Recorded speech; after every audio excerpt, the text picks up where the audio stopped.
We're here with Marty Luffman talking about, just got off the air, Smyrna Issues, and we got to talk about the late Jerry Oxsher. His funeral was yesterday. Marty, you knew Jerry. I know you had something on Facebook about him. Will you kind of give a recap about Jerry? Yeah, Jerry and I first made acquaintance, him and Pam and myself and several others, when we had the Smyrna JCs. Mm-hmm. And we were a very active little group. We were a very close-knit group. Matter of fact, the majority of the Smyrna JCs today are in either the Lions Club or the Smyrna Rotary, so I still see the same people that I kind of grew up with. Jerry and I had a lot in common. I was his insurance agent for a lot of years. He was a very astute businessman. He was a great politician. He had integrity and high morals, and he worked for the benefit of Smyrna as much as he did. And he always, benefited. He ran some businesses. He had a business across the street for a lot of years. Down there on Nissan Drive. Yeah. Yeah. And I frequented there quite often, but I don't know, Jerry and I just got a lot of good memories together, and I'll always admire him and respect him for the man he was and what he did. Well, Bryan was saying off the air, even on the air, Bryan Barrett, that he remembers interviewing Jerry when he was on the county commission, and Bill Kitchen gave some nice comments about it, and Mayor Kitchen, because he served with him. You've got, and we want to send our condolences to Pam. It was a good funeral yesterday. I know you attended, and others. The fire chief, Bill Culbertson, had a nice fire truck and a He had a nice flag. memorial for Jerry. Well deserved, too. Yeah, and I just got to talk to Kevin Arnold, the police chief there, and then Mayor Reed, Vice Mayor Mark Atkins, Councilman Jerry Short, and I'm sure others came in as well. Also, you've got a big event coming up Monday. The Chamber of Commerce is honoring you. 45 years in business, correct? That's correct. It's hard to fathom that. I mean, 45 years is a long time. Most people think about retiring after being with a job that long.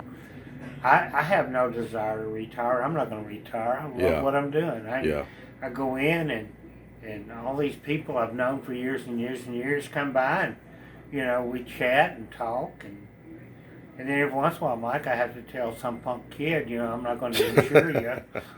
Well, who was that punk kid? I can't remember his name, Mike. Yeah.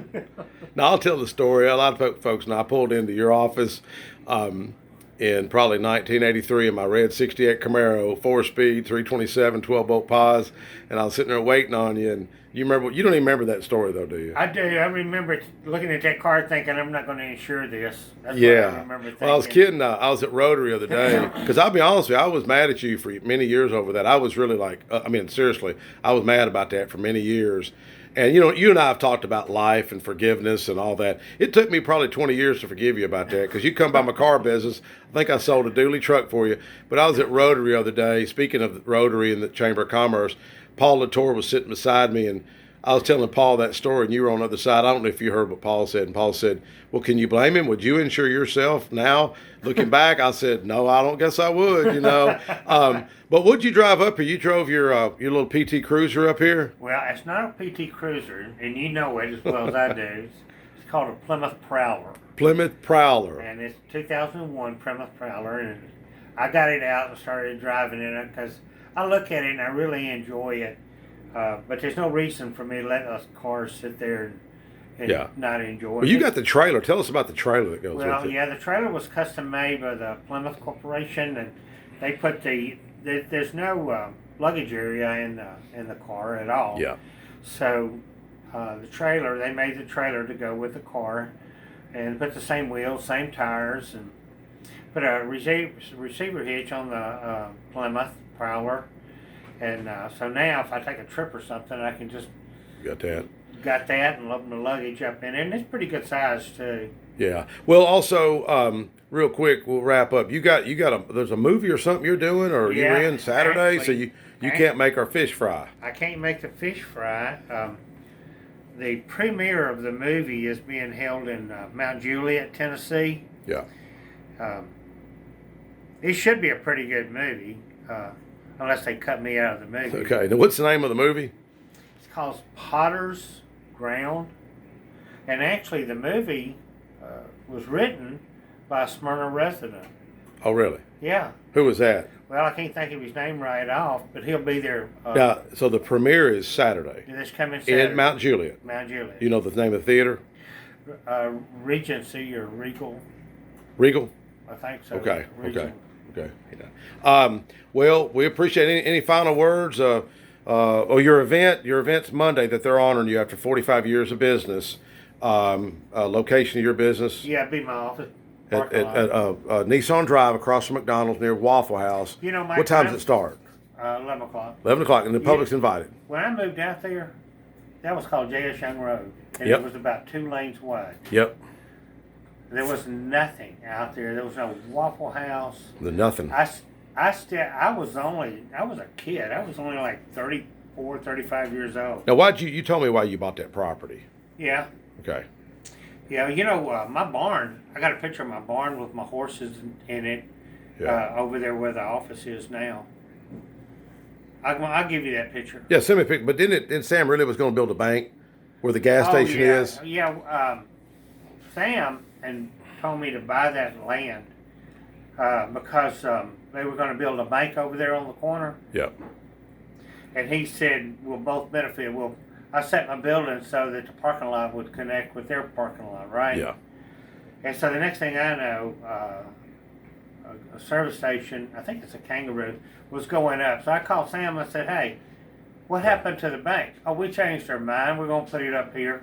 Yeah. You ended up buying it. Oh, you thought, Spooley's? Yeah. Yeah, Wilson Bank? Yeah. I bartered for that business. Give God the glory for it. But yeah, I bought our business on Nissan Drive in 1989. I was 22. Now it's the salon, Vandy's own salon, my wife runs. But yeah, so we're gonna do it Monday. Chamber of Commerce, 45 years in business, and public's invited. So thank you, Marty, for your time today, and thank you for 45 years in business, even though you didn't want to insure me back in the day. But anyway, I got a perfect driving record, by the way, so it's really your loss, not mine. Okay, perfect driving record. Knock on wood, something could happen on the way back today. But anyways, thank you, Marty, for all you do for the community, and thank you for just supporting people. And one of the things I'm most proud of I appreciate it. Going on for years and years is the Smyrna Christmas Parade. Well, you were one of the founders on that, I founded right? that. Yeah, I went and I was in the Nashville Christmas Parade, and so I went and asked Sam. I said, "Why can't we have a parade in Smyrna?" He said, "Well, if you want to do it, do it." Yeah, and he had that kind of shouldn't say twang. Yeah, twang. Yeah, both of them, I guess, had the twang. Any final words about the Ridley brothers? No, they were good for me. They gave me some good advice, good encouragement, and I stepped off and did some things I probably wouldn't have done without their encouragement. Yeah, well, we all need encouragement. I often talk about Bob Spivey encouraging me and so many other people out there, and here just real quick, I know you go to church with me. We talked about the word forgiveness, and we've often talked about that. Just what's your final thoughts? I mean, I know I'm throwing you on the spot. The word forgiveness. I mean, it's a powerful word. And you, of all people, it's hard for you to forgive folks. I mean, you're kind of hardcore. So you sit beside me in Sunday school. You've heard what I say. I know you're pretty hardcore. But no, it is. For me to forgive people who have really done me wrong. Yeah, and it really, like I say, but in the field I'm in, you got a lot of pride, egos, and I mean bitterness, hatefulness. I mean demonic stuff. I see sometimes some people are just can be evil and hateful, but you see times like we're in right now, and that's a good thing about the Rotary Club folks working together this weekend. And you always stepped up the plate and do some things. So your event 10:30 Monday, right, September 14th, we're 2020, and thank you to Chamber of Commerce, Paul Latour, and Kelly Beam, and others for recognizing you. So thank you, Marty. Yeah, thank you, Mike.